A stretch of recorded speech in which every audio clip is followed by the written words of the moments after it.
welcome back to Stop.Sit.Surrogate with Kennedy and Ellen. So yeah, this is different. Unfortunately, due to California being unable to cooperate with rain, we unfortunately lost the first 6 minutes of our interview with Hello Kayde. I'm just going to recap kind of what we talked about, and then we'll jump right in to where the video picks up.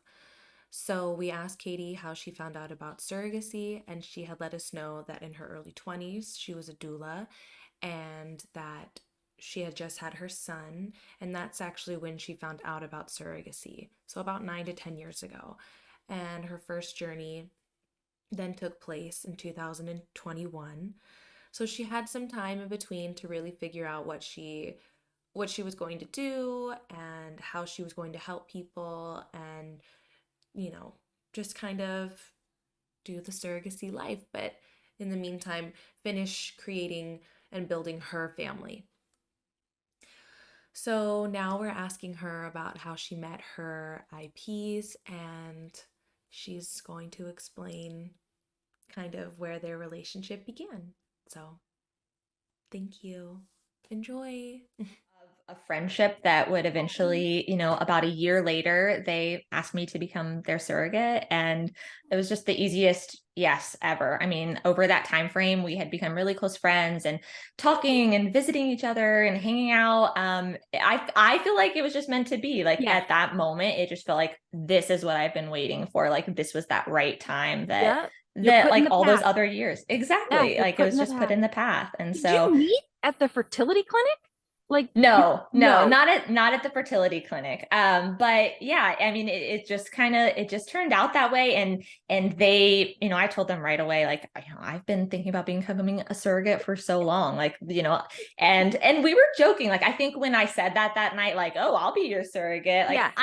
I'm like kidding but serious, and Yeah. I don't know if I ever thought it would turn into that, but it did, and like the rest is history. That's so cool. Yeah, That's really fun.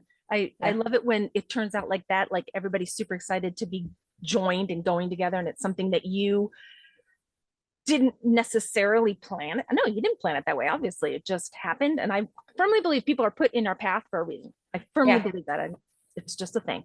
totally. Okay, so you do the egg donation in 2019. Is that what you had said?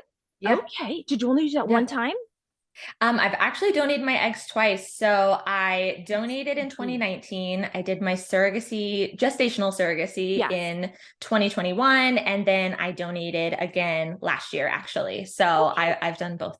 I wanna just, if we can, step off into the egg donation if you're okay with it for Oh, a yeah, let's do quick it. sec. Okay. Yeah. So what led you to do that? I think a lot of it was the timing thing. So I had just had my daughter. Our family was actually complete this time Okay. for real. And oh, is she I joining? think she's here. Okay. Oh my God, I'm so sorry. Hey, you're back. We're talking. Kennedy had a it's raining in California, people. So it's kind of sad that we can't deal with weather, but it's like torrential downpours.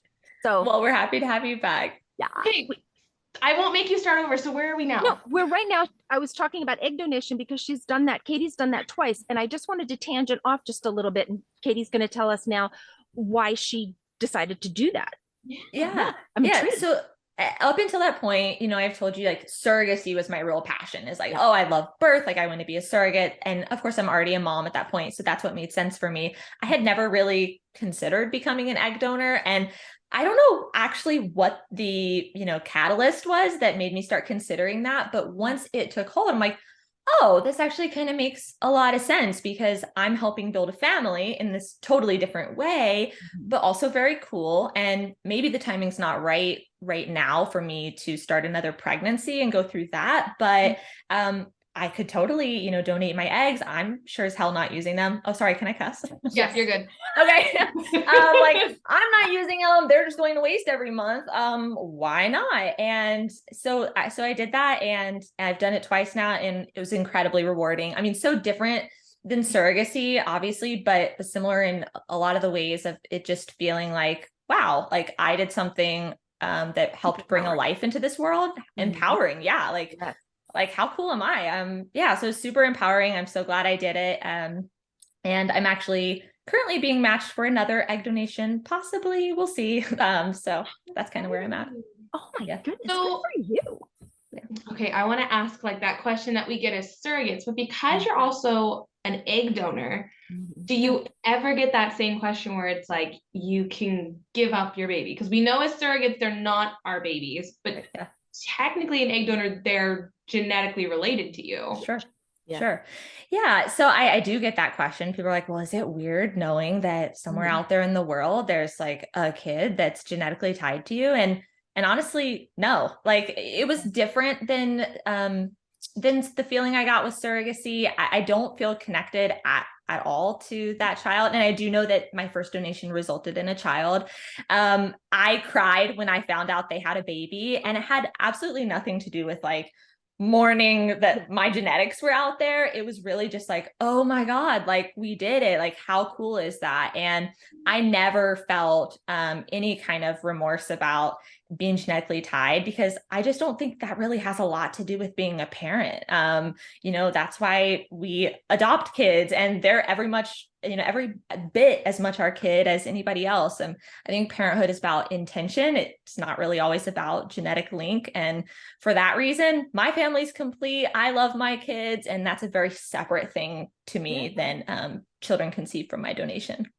Absolutely. That's a That's great so attitude. cool. I love that. Yeah. Yeah. Both Oh. aspects. Wow. That's very, Yeah. it's because, and we're not doing Kenny, but I just could never, I was adopted, Katie. And so Really? yes. And so I just couldn't do the egg donation thing because it just wasn't a fit for me, but it's fascinating to me how you look upon that. And I love it because I never really thought about it that way. I absolutely love how your perspective is on that. Yeah. Wow. Yeah. I'm too old I now to mean, do it. there were similarities with surrogacy. Obviously, it's a much different process, and Is it but like they inject but is the medication the same? medication they give you is different, because what they're giving you is really to like increase your follicle size and count. So you're kind of going through the beginning steps that like the intended mother would when she's like preparing for her egg retrieval.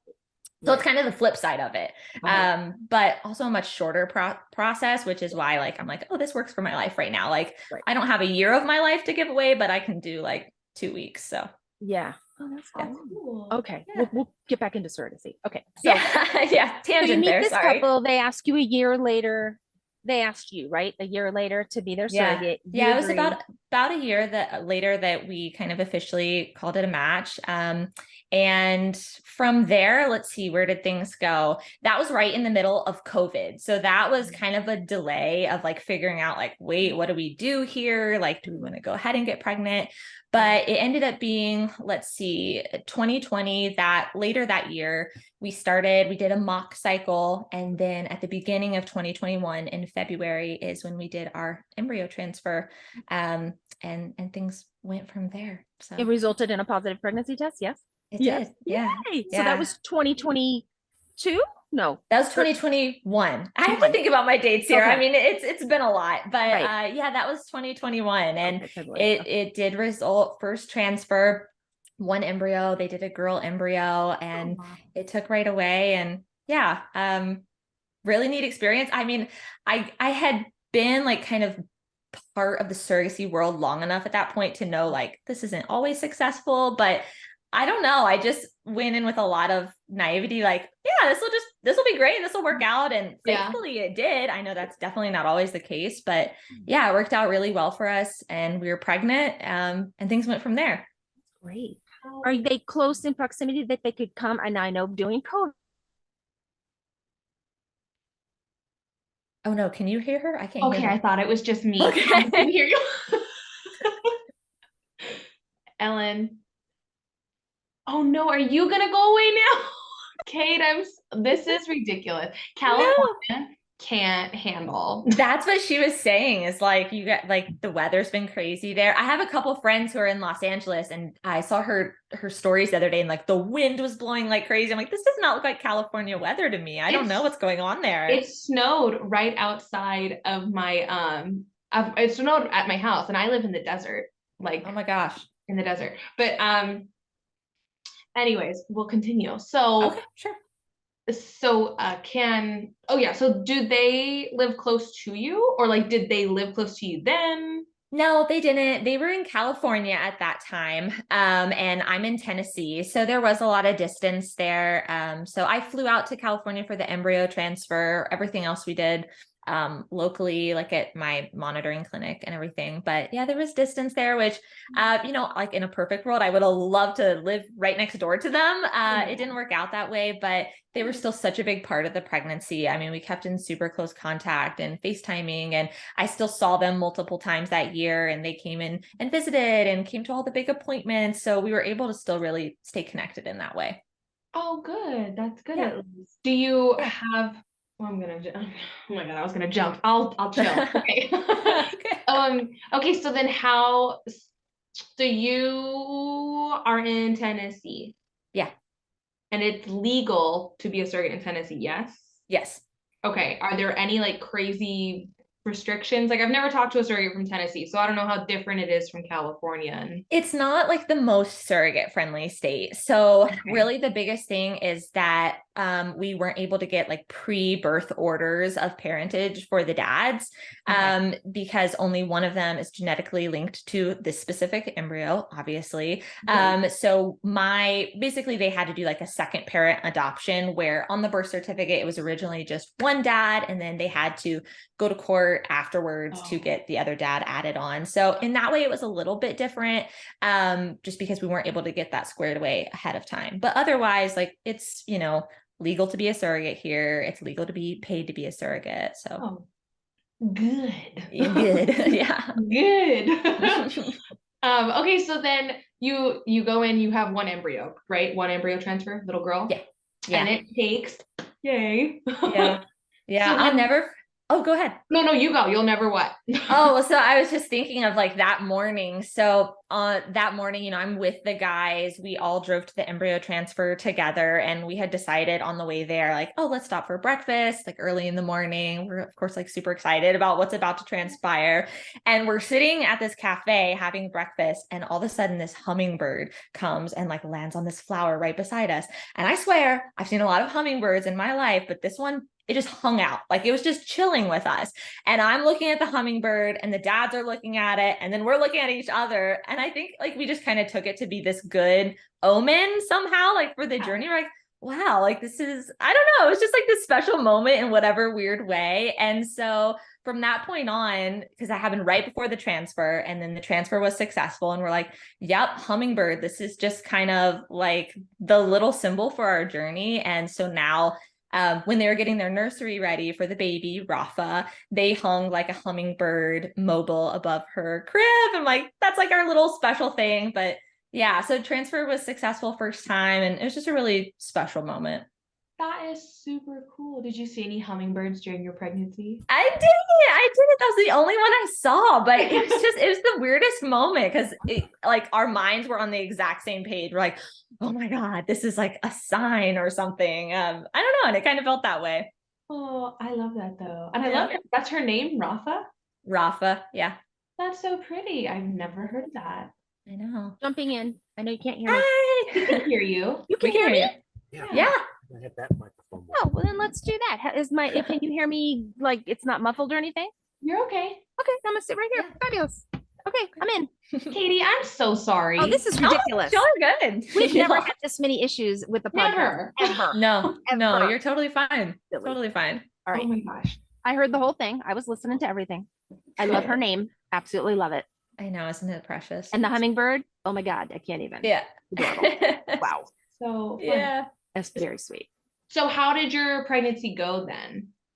The pregnancy was great. Honestly, I was the typical things, like the first trimester, I was tired. I was morning sick, not the worst I've ever been, but it was definitely there. But other than that, it was by far my easiest pregnancy. I think there's something to be said about the fact of being pregnant, but not having to prepare for like bringing a newborn home, and like you're already in your groove as a mom. So I feel like I had a lot more time to kind of care for myself and like, pay attention to how I was taking care of my body throughout the pregnancy. So I feel like that had a lot to do with it, but I felt mostly great. Like I was working out the whole pregnancy and eating healthy and just really trying to care for myself in the process. And I think it made the pregnancy so much easier. So yeah, I mean, we had a boring pregnancy. There's no big complications. Like, That's good. I guess that's what you want, right? That's what you want. You want the boring pregnancy. Yeah, I mean, it was boring. And like I said, like me and the dads like stayed in super close contact. We did all the stuff, FaceTiming appointments when they weren't able to be there. I did like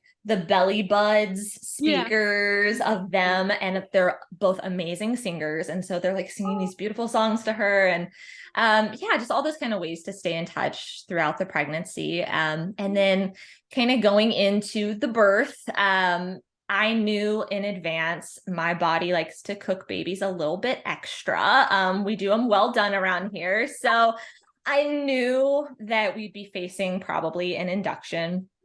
I wanted to avoid that as much as possible. I don't think there's a wrong way to birth at all. But for me, my personal preference is to go unmedicated, not be facing induction. And so I was trying absolutely everything to avoid that. Thankfully, I had midwives that were really supportive of that plan and wanted to see things like progress as naturally as we could and unmedicated if that's what I wanted. So that's kind of how things started. Around 40 weeks is when the dads came out and were camping out in Tennessee on baby watch, waiting like every day, is today the day? And honestly, it was a really great time. I'm glad we got that time together to just, because we're not close, but they got to be there and kind of witness that last very large week of pregnancy. But it was exciting to prepare for the birth, even though we didn't know, when it would happen. And it did end up that we needed to come in for the scheduled induction date. They kind of set a cap at 41 weeks for me, like, this is it, girl. We got to have this baby. So thankfully, though, the midwives I was working with for the pregnancy did allow us to do like a natural induction. So I came in that morning and instead of going to something like Pitocin or something like that to induce labor, they started with using the breast pump and then a cervical catheter and like combining those two methods. So it was interesting, just picture like me in this little hospital in Tennessee with two gay guys and the breast pump going. Like, I mean, if we didn't know each other well enough by that point, we certainly did then. Completely. Oh my gosh. But yeah, so that's how things got started. Did you have like to I go said, to Pitocin? Did you have to go to Pitocin or no? No, we didn't. We didn't. And Really? I feel really lucky. I feel like I had such a great team of midwives that they weren't rushing things along and just kind of let that process play out. But what that also meant is that it was a long labor. It was slow to get started that way, but it did end up being enough for my body to take over and kind of start like its own contraction pattern and go towards the birth. So did you have a doula with you? I didn't. So that was one of the things. And I had really wanted to have a doula. Like, even though this isn't my own baby, I'm a doula myself. I sing all the praises of having doula support. I think it's so important. But because of COVID restrictions, it was really pushing it with the hospital to even just have my husband there and both the dads. Because for everybody else, they were allowing only one support person at that point. You were lucky. Oh yeah. Gosh. And we had to push back. We had to talk to a lot of the higher ups at the hospital to say like, look, this is a surrogate pregnancy. This is different. The dads need to be there just as much as my husband needs to be there as my support person. So unfortunately, that didn't leave room for a doula to be there too. Okay. But my husband's a great doula. He was a great support to me. I think that's the good thing about when you've like already had these experiences with your partner of bringing our own kids into the world, that my husband felt pretty prepared for like what was going to happen in the birth experience. And he was a great doula for me. Can you explain just a little bit? I've never had a doula. I know more of what like a midwife job is. So what is the benefits of having a doula, especially as a surrogate? Yeah. So doula support is like non-medical birth support. So your doula is someone that you hire separately from your OBGYN or your midwife that really walks alongside you your entire pregnancy. A lot of like first-time moms hire a doula because they're like, I just don't know what to expect. And your doula like meets with you and has kind of prenatal appointments where you guys talk about preparing for birth and how the pregnancy's going. And then usually your birth doula will meet you when you're, laboring, whether that be in the hospital or at home or wherever you're going to give birth, and be like your labor support person, offering like all the coping techniques and hands-on like pain relief and things like that. And doulas can be part of any birth, medicated birth, unmedicated birth, C-section, surrogate. I think the real benefit for surrogates to have a doula is that person, in surrogacy, there's so much focus on the baby, like as there should be, like, of course, but your doula is someone who's there for you. She's all eyes on you, making sure you have a good experience. So that's why I love doulas for surrogacy specifically. I like that. It's like an extra advocate for you. Totally. Like the surrogate. Totally. And that is sometimes extremely needed. Yes, very much so. Wow. Okay. That's cool. Thank Thank you.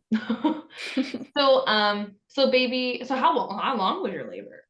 It was pretty long. Wow. So we got there, I don't know, 8 o'clock in the morning. And by midnight is when I was like really in the throes of labor. And then around 1 o'clock in the morning, the next day on Halloween, little Halloween baby, she finally made her appearance. So it was a long labor. It was very, very long. I spent a lot of time laboring in the shower. I'm sure the nurses were joking about me at the nurses station, like, who is this crazy shower lady? Like, we hung out in the shower for hours, just singing and swaying and trying to get through labor. And it was a lot. It was my easiest pregnancy, but by far my hardest labor and delivery. So it was a lot. And it definitely came to a point where I just couldn't do it anymore. And as committed as I was to like having this unmedicated labor, and, I've had unmedicated labor for 2 of my own births with my kids, the plan changed, and I'm glad it did. Like, I think that's what I needed at that moment. So around midnight, I'm like, I just can't do this anymore. Like, it's time for the epidural. I was exhausted. Like, I was honestly so exhausted. Yeah. How many hours? And like, oh my God. Like, it was a 14 hours. lot. It was a lot. And in the shower, even like my feet were so swollen at that point. My husband had filled up buckets of hot water for me to like stand in. It was bad. And I was, I felt like for so much of the labor, I was kind of still in control. I was on top of the contractions, but like midnight hit and all of a sudden contractions are on top of me. And the poor dads, I love them to death. At that point, I mean, they're like deer in headlights. Like, I went from, really handling things well to being like, where's my epidural? Like, real quick. And but yeah, so I ended up getting the epidural. It only was in place for like 30 minutes, maybe. Like, as soon as I get it, we're pushing, baby's coming. And then finally, once she made her arrival, it kind of made sense why labor took so long, because she was almost 10 pounds. And I'm like a relatively small framed person. This was my biggest baby by far. So yeah, then I'm like, okay, you little stinker, this is what's been happening here. Kayde, did they not measure her before? Like, they had no knowledge of this? They did, like, and they had warned us on the ultrasounds. They're like, oh wow, this baby's looking big. And they had, I think, said around 9 pounds. Now my kids were like close to 9 pounds, like 8'10", 8'13", 8'14". Like, they're pretty good sized babies already. So I'm thinking, oh no, the ultrasound's just a little off. Like, this baby's going to be like the size of my babies. No, she's huge. Like, I birthed a whole toddler. I don't know how that happened, but yeah. And so finally I'm like, okay, this is why this labor has been so different and so hard for me, is like, yeah, I've got this big old girl coming down, and it just took some time. But yeah, so I gave birth. She comes out. The dads are in the room and really involved at that point. She went right to my chest. That's something that the dads really wanted and had talked about openly for a while. Is like, you have carried this girl for so long. Like, we just want you guys to have your moment. We don't need to like whisk her right away. So Oh my God. she went to my chest. The dads took their shirts off. They did skin to skin with her right after that. And it was just everything I hoped it would be. Like, I think every surrogate is really compelled by that feeling of like, oh my God, like handing the baby over to the parents is kind of why we do it. I don't know. That's why I do it. Right. It's like such a crazy high. Like, I've done some crazy things in my life. I've jumped out of a plane a few times, and this was way more of a rush to like, Way more. to do that. It's just the best moment. And yeah, so it all came to fruition in that moment. Big old girl was born, went to her dad's. And yeah, so after that, you know, we stayed at the hospital a few days. I had a longer hospital stay just because they wanted to monitor some blood pressure and stuff that was going on, which was different for me because my last labor had been in a birth center. So I went home like 4 hours after delivery. So it was a little different hanging out in the hospital for so long, but kind of neat because dads were next door. And, you know, where I live in Tennessee, surrogacy is not a big thing. So for most of the people we encountered at the hospital, including like the midwives and the nurses, they're like, this is the first surrogate we've ever seen. Like, and it was just cool to kind of like be an example for surrogacy in that way, you know, in an area that it's not nearly as common, but, you know, they took great care of us. And then we parted ways a couple of days later. They took, you know, Rafa home. And I'm glad they did. You know, I can't imagine like taking care of a newborn in a hotel. Like, how do you even do that? So they flew home a few days later. I went back, and we've been in contact ever since. We're still super, super close. Oh, that's amazing. Yeah. Oh no, Ellen's out again. Jesus. Mary and Joseph. Kayde, you are like the biggest trooper. I am. Oh my gosh. No, you guys are fine. Listen, it's just one of those days. I'm telling you, it's something, it's in the air. We talked about it before we got on here. Mhm. What this day is. Oh no, maybe we cursed it. We might have cursed it. Oh my God. But no. But okay, that's amazing that you still have a relationship with them. So your guys' relationship strong. I think I just saw you post something. Weren't you like reading her? Yeah, I was there. That was an old video, but I was there like 2 months ago. I come and see them like several times a year. We meet up. We FaceTime all the time. Rafa FaceTimes with my kids. Like, it's very much they're part of my family now. Like, they just are. That is awesome. Do they want another baby? You gonna do it again? They do. And it's like, oh, it's been such a struggle because I would love to carry for them again, but I'm just not quite ready. And they were very clear with me right away. Actually really soon after Rafa was born, like, hey, we just want you to know first, like, hear it from us. Like, we're ready to do this again. Like, we want to give Rafa a sibling. And so they have not officially matched and moved forward yet. And we've talked like, well, what if I was your surrogate again? But the reality is, while I do really want to be a surrogate again, I'm just not quite ready. I'm just not there yet. You know, it's somehow back to like timing again, and it's just not the right time for me. So I will cheer them on. I'm trying pretty desperately to actually help them find a surrogate and help match them because they just deserve the best. And I know like I'm jealous for their surrogate in a way because I know they'll have such a great experience with Taylor and Kyle, but I just know it can't be me this time. Now, I don't know, maybe years later, maybe for their third baby, we can talk, but for this one, no. No, yeah, that's okay. I understand that feeling. My first couple was like, can you be our surrogate again? And I was in my third journey and I was jealous of their second. Yeah. I was like, but I love you guys so much. Right. Right. It's like you love them so much, you want the best for them, but you also kind of have to do your own thing. Like, when you're ready to go again, you have to follow that timing. Exactly. Oh my Yeah. God. So they haven't really asked you, but they'd like you to be their surrogate again, but timing's not right for you, correct? Yeah.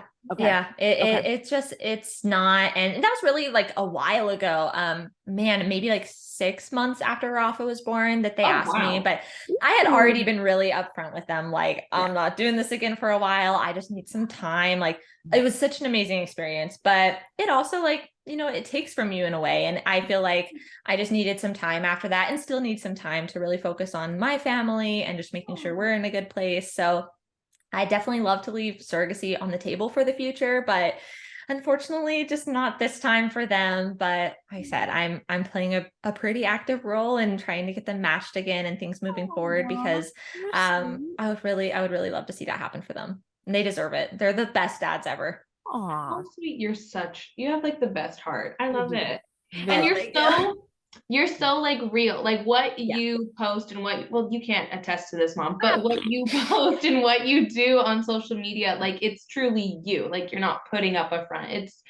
You're like truly a genuine human being, and I like adore you. And you're Oh, so thank you. funny. Thank you. Thank you. I wish I could put on like a face sometimes that might make some of my life easier, but I don't know. I that's a huge compliment to me though, just that I seem the same maybe as I do on social media. Because yeah, that's all I ever want to be, is just true to myself and true to the experience and tell it how it is, Yeah. Like, no, and you are. Did you have all 3 of your children before you did the surrogacy, or was Yeah. it you did? So how I did they did. react to? Yeah. So, okay, let's see. So when we started on the surrogacy journey, like officially with Taylor and Kyle, my kids were like 9, 7, and 3. And they just like very openly accepted it. I mean, I think in general, like kids have a much like wider mind than adults do oftentimes. I mean, I got lots of weird comments and misunderstanding from adults, and I never got that from my kids, like to them. And I think also part of it is that, I had been a birth professional for so long. And so I already was very open with my kids, like, this is where babies come from. And like IVF is like one of those ways that people build their family. And so they already had a lot of background knowledge, but when it came time to telling them like about the journey, they knew Taylor and Kyle. And so it was a very simple explanation, like, hey, Taylor and Kyle, they're 2 guys. They can't carry their own baby. And they're like, yeah. I'm like, so mom's going to carry their baby. And they're like, okay. I mean, that was really it. Like, it's very, very simple. Like I think adults complicate it and kids can understand it much more clearly. Yeah. Oh yeah. Well, kids don't get into the politics of all of it. Sure. They're just like, cool, you're helping somebody else have a baby. This is amazing. Right. And then like they're gonna go play. Like they don't Exactly. They're like, okay, yawn, like going about my day, whatever. Yeah. So your support system outside your family, because I'm thinking you're in this, 17, 20-hour labor. Do you have family around like that helped watch the kids while you were in labor, or?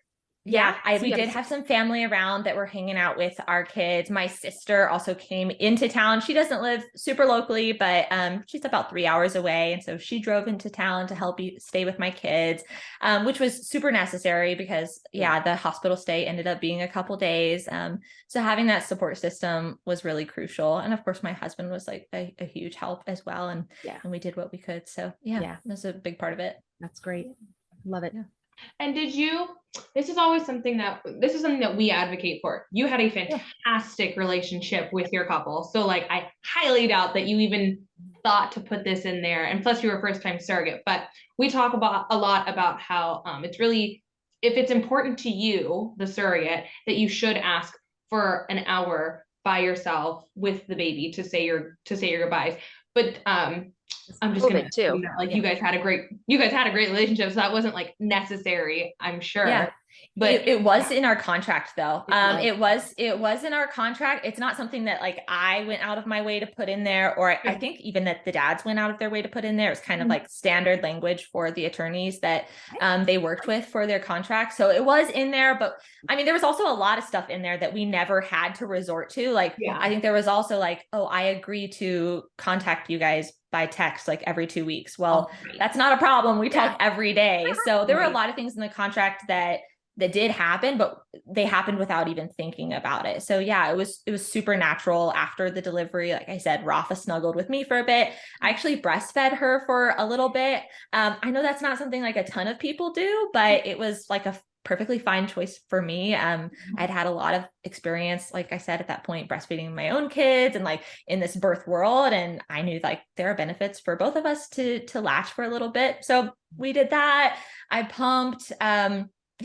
Sorry, what was the question again? No, you're good. No, okay. you're good. You You're did it. totally good. Because Did that's, yeah. your Oh, you're talking about after birth. So Yeah. No, you're good. No, and Yeah. then did your kids, well, it was during COVID, like, Yeah. because I know the restrictions. So like your kids didn't get to come, right, to the No, hospital. they didn't. They didn't. And like, as far as something we could change about the journey, and this isn't something that even I said, but actually the dads have brought up to me, like, if we could do it over, the thing we would change is I wish we would have just like hung out longer after the birth, because in that moment, because my kids were home and I was still at the hospital, they didn't get that time to like come to the hospital and like really hang out with Rafa when she was super little. They've seen her since, but they didn't get that moment. And yeah, I think I would probably change that too. Like if they could have stayed a little bit longer just to kind of help that transition almost, that would have been great. But also like, I totally understand the flip side of like having a little baby and wanting to be in your own home. So like, of course they wanted to get back, but so my kids didn't get to meet her then, but they have talked a lot since. How sweet. Did you pump for a while afterwards, or did you just breastfeed her in the hospital? I did pump. So I started pumping right away and I feel like I went into pumping totally unprepared. I did not realize like how much of a thing that was going to be. I think like my superpower and also my greatest flaw is that I just think I can do whatever and like it will go well. So I'm like, I'll pump, like no big deal. And it was definitely a big deal. Pumping's a lot. Did you guys pump for any of your journeys? No, but my daughter just she has her own baby and she's pumping, and yeah, and I see it's a lot. It's She never a gets a lot. downtime. When the baby's sleeping, she's pumping, or when it's just a lot, and it's every 3 hours, and it's go, Right. go, go, go, go. It's a lot. Right. Well, like here I am thinking like, oh, well, I don't have a newborn to take care of. Like I'm a surrogate, hands washed. Not really when you're pumping, because I was still like, Getting up. yeah. Oh yeah. You're still getting up. The baby's not waking you up, but your boobs are waking you up. Like something's got to be done about this. So yeah, I pumped, and I sent milk back to Rafa and the dads. And then I also donated to a family that I connected with locally to me who had just had a baby through surrogacy, who was looking for milk donations. So I donated to them too, because I had a lot of milk. It was a whole thing. Great. I lasted about a month and a half or so, but it was a lot. It was a lot. And that was something I was like, I wish I would have thought that through more and been a little bit more prepared. I think in my second journey, I'll be much more prepared for that. Yeah. Sure. Yeah. I actually want to go back. I do hear more often now that surrogates are breastfeeding when they're in the hospital, which I find very cool. Like, especially if like because I know a lot of intended moms are like, yes. And then they're also saying like, oh, they're trying to induce lactation themselves, which new thing that I never knew that you could do. Yeah. Isn't that crazy? Our body is amazing. Like I can't believe that's a thing. It's wild. Women are the best. Crazy. Yeah, I mean, it's kind of crazy. Well, that's cool to know that you've heard of more and more surrogates doing that. I mean, I think like the concern for some people would be like, oh, well, that's going to make you that much more bonded to the baby or something. And exactly. It's like, I roll like, no, honey, I just carried her for 9 months and I promise I'm not bonded to her in that way. Like this is going to be okay. So there's some benefits there of like kickstarting your milk production if you're planning to pump. That can be really good. So yeah, if everybody's on the same page, IPs and surrogate, I say go for it. Yeah. Agreed. I agree. Agreed. Can only benefit. What is something that you wish would have not happened, or that you had more knowledge prior to your journey? Might have been. Great question. So I feel, I've talked a little bit about being unprepared for pumping, but I think kind of just on a larger scale, I was not totally prepared for the postpartum adjustment. I had thought a lot about the birth and the pregnancy, and I don't think I knew exactly what to expect postpartum. It was never a thing of like mourning the baby, like, oh, I just wish Rafa was here. But there is something, you've just gone through this experience. I've been so close with the dads for so long. We're going through this life-changing event of having a baby and giving birth and like this huge emotional high, that then you come home, and at least my experience was like, what do I do now? Like, oh my God, what do I do with my hands? And for that reason, pumping was good for me to transition and, you know, to give me something else to kind of focus on and pour my energy into. But to be honest, I kind of struggled for a few weeks of feeling like, if I'm done with this, like, what's my value now? Like, what do I do? And it was a hard adjustment. And I just, I'm getting a little Oh, weepy. aw. I'm so grateful that the dads, through that kind of weird adjustment time for me, were so persistent with still trying to connect with me and sending me videos of Rafa and sending me texts about how much they love me and appreciate me, because otherwise, it's a hormonal shift recovering after birth. But I think if I wouldn't have had that reassurance, like, it could have very, very easily transpired into something like a postpartum depression. But because I had such a good support system and such good IPs, we were able to kind of get through it. But yeah, that was a weird adjustment for me that I wasn't totally expecting, of just not knowing exactly what to do now that this amazing thing is kind of over. And of course it's not over. Like, I still have a relationship with them, but like I said, it's just such an emotional high. And then it's just boom, finish line. Like, what do I do now? And not everybody gets that. Not everybody gets a great relationship where they will support you afterwards and send you these videos and Right. thank you and adore you. And some people, it's not that way. It's hard. And can you imagine what the postpartum is for them? I mean, I've known several that have really just spiraled down and they Yeah. don't know, is it them? Is it them? No, it's not you. It's you.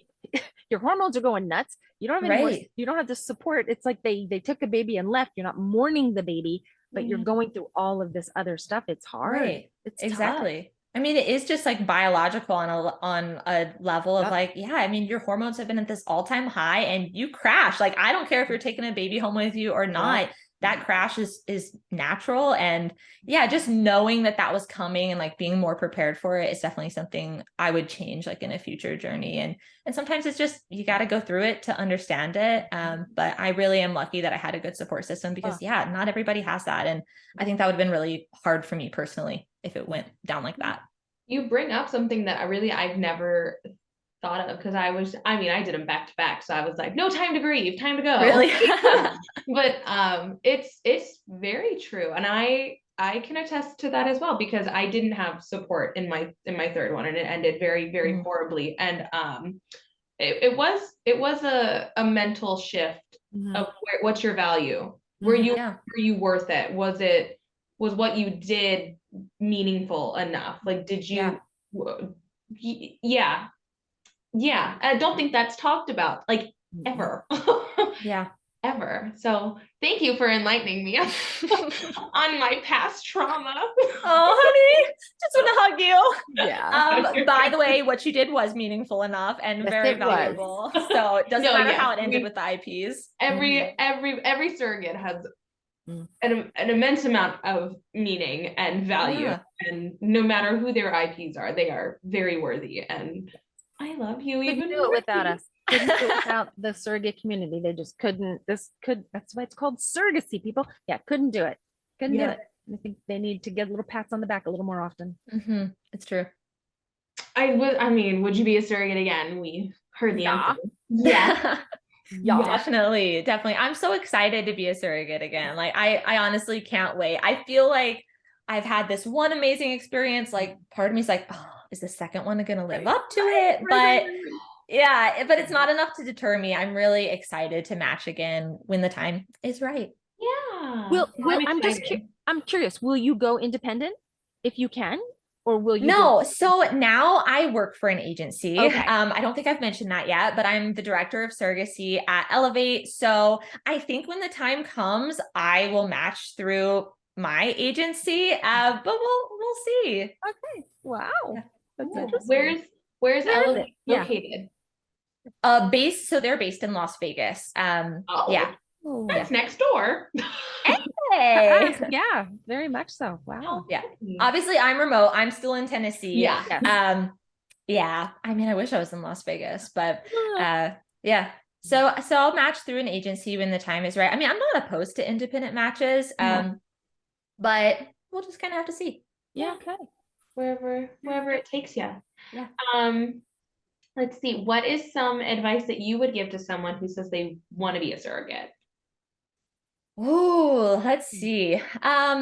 Okay, two big things that come to the top of my mind. Number one, book the vacation. I Oh, feel I love it. I love like it. one of the things I should have probably mentioned this in things like I would have done differently, but I knew going into it, like, oh, it's like totally this thing that surrogates give birth and they go on some awesome vacation with their family. But I made like a lot of excuses for myself of, oh, I'll be pumping, or oh, I'll be like healing postpartum. Like, we don't want to do that right away. Like, I want to wait until I look good in a bikini or something till we go. Which now looking back, I wish I could shake myself and be like, no, Kayde, like, please just do it. But book the vacation. It, to me, that I wish I would have done that really soon after the surrogate birth, just because, again, like, surrogacy didn't traumatize my family. Like, everybody was good, but also it does take from your family in a way. And, you know, coming home without a baby, I really just craved that time with my kids and that time to pour into our thing. Like, we've just done something so amazing for someone else. Like, let's do something amazing for ourselves. So yeah, one thing I would say is book the vacation, like, just do it. Treat yourself afterwards. And then probably also, like, just don't lose yourself in the process of doing something so awesome for someone else. Like, advocate for yourself. It's okay to make sure, you know, what you want from this experience is part of this. Like, I think in surrogacy, you know, like, the type of women that are drawn to surrogacy are often like this helper type. Like, we just want to help. We just want to be there for people. We want to give of ourselves, and that's all great. And surrogacy is selfless, but it doesn't have to be like totally selfless. Like, you should be represented, whether that's like working with an agency that's advocating for you well, or requesting the compensation you deserve. Like, I feel like that's not talked about enough. Like, it's okay to like request higher compensation or want like a good compensation rate, because you're doing something incredible. So yeah, or like what you were talking about of, like, you know, putting in the contract of spending an hour with baby after birth, like, whatever that is for you, don't be afraid to ask for it. Don't lose yourself in this process of trying to fulfill someone else. Absolutely. Great You advice. couldn't have said it better, because Yep. you're absolutely right. When we do, us as surrogates, we're very big people pleasers. We're like, we want to make you happy. We don't care about us, but you Right. need to care about you, because you carry baby. You have to be mentally and physically healthy. Yeah. Which then helps baby be healthy. So yes, I couldn't agree more. And it helps your family unit, because the way to be a surrogate is to have a baby. That's one of the main requirements, is to have a previous pregnancy. So surrogates have families. They Yeah. have families. You got to be there for your family. So the way to do it Totally. is self-care Yeah. for you. I love it. Yeah. Yep. I didn't book a vacation after two of mine. I booked it after one of them, but I didn't after the other two. And I No. had the two, and then I booked the vacation. So I like figured it out, but it was like a long, now people talk about it all the time. I'm like, yeah, It do makes sense. I mean, to me, I'm like, yep. Yeah, I mean, that would be one of the Absolutely. first things It's I just do on something to my look next journey. forward to too, right? Yeah. And the family too. Like, oh, that when this is done, we get to go do this. Yeah. Yeah. Big advocate for that. Yeah, I did that for my last one. I took him on a Disney Yeah. cruise, because Yeah. wow, those are expensive. Yeah, that is an expensive vacation, but good for you guys. Like, I bet you had a blast, right? Any regrets? No, no, not really. I mean, it was way more for him, and I was like, that's fine. I just want to hang out. So it was great. But yeah, I agree with you, because when you do come home without the baby, you have all that time now to focus on you, but your family too. So Yeah. it's nice to be able to like literally dedicate, like, oh, let's do this, like, let's hang out, let's rebuild our bond, and like Totally. be Totally. together. And like, you know, I don't know how your like contract was structured, but mine, you know, part of it is not traveling for a certain amount of time. So yeah, it would have been nice to just like escape for a little bit and give everybody a change of scenery. Cause that is one of the things that I feel like I kind of gave up in the pregnancy and through surrogacy, is a little bit of that flexibility with my kids of traveling, but also just doing stuff together. Like, you know, when you're super pregnant, you don't want to go ride bikes or like whatever your kids want to do. So I just felt like they needed that time from me right after the birth. And yeah, if I could tell surrogates, I would say just book the vacation or whatever that is for you, that time, you know, protect that time. Absolutely. Oh my, did we Cover it. leave anything out? Is there anything else? I think that's it. I'm like looking over. I mean, we kept going back and forth because I got kicked out and then she got muted. And dear God, you are a trooper, and Yeah, Oh, I no. love you. are. So You guys are, Amazing. you're totally fine. Oh my Totally God. fine. No, I think that was it. Did I leave anything out? I feel like I'm like all No. over You the covered it place. all and Uh, beautifully. yeah. Well spoken. Well versed. Loved it. Extremely. And thank you Learned a lot. so much, Katie. I'm gonna like it's your name is stuck in my head as Kade, so I have to like transition Aw. it because Thank you. but thank you so Yeah. much for coming on and sharing your story because Yeah. I think this is I love this. This is like such a happy story, and this is what surrogacy should be. Yeah. Like Yeah. more times than not. This Yeah. is what Should be it this way. should be. Yeah. You're all going to the common end goal. And I think once IPs and surrogates can get on that same wavelength, that it's not us against you, you against us, which I know it's some journeys are like that. It's just we're all coming to the same end goal. Get them a Right. baby, grow a Yeah. family. Yep. Yeah. I think It'll it's work. like, it's just so much about mutual respect. And I was really lucky to have that in my journey of like, you know, you're coming at it from two totally different sides. Like, of Yeah. course, the IPs have concerns because you're carrying their baby, and you have concerns because you're like, this is my body. Right. But I'm starting out just with that as a foundation of like, we respect each other, we trust each other. I Yeah. think that's a good place to start. I know not every journey goes that way, and I hate that, but yeah, I feel really lucky and blessed that mine worked out that way. And I think with all the communication and surrogacy being talked about more, it's going to, the norm is going to be like your journey. It Yeah. is going to be the norm. We're getting there. Yeah. It's just a matter of time. Yeah, we're getting there. Yeah, because I think people, surrogates especially, are starting to recognize that we have worth and we're human beings, and like we're not just gonna do the hurry up and wait and settle type thing. We know that we can ask, and that's big. Absolutely. And like, I mean, even, you know, advocating for yourself, I think it comes down to, and doing your research. You know, everybody says that, do your research, but it's true. Like, people say that for a reason, is because it matters, you know, what agency you go with. It matters who you carry for. Like, that is really going to change your experience. So and you know, it's okay to be a little picky, and it'd probably be better for all of us if we were. Yeah. Probably. Yeah. Yeah. Probably. Oh my gosh. Well, Well, thank you so much, Katie. Thank you. You're Thank you. We know welcome. it's It was late where you are, so that's even and on a Friday night, for heaven's sakes, you worked all day. Oh and now yeah, we're- you know, my wild Friday nights with 3 kids. No, all good. It was great to meet you guys. Thanks for Yeah. chatting with me, and I appreciate what you're doing. And you know, talking about surrogacy and Yeah. reducing the stigma and letting surrogates be heard. So I love it, and I was happy to participate. Thank you so much. Hey guys, well, it was nice to meet you. Bye. It was Thank great you. meeting Thank you. Thank you. She's so sweet. Yeah. I love that Yeah. but I meant what I said. She's Yeah. she's her, like full time. Agreed. She's her, and like it's so Very well spoken, came across as a very genuine person. And I think I had no idea she was the director of surrogacy at an agency.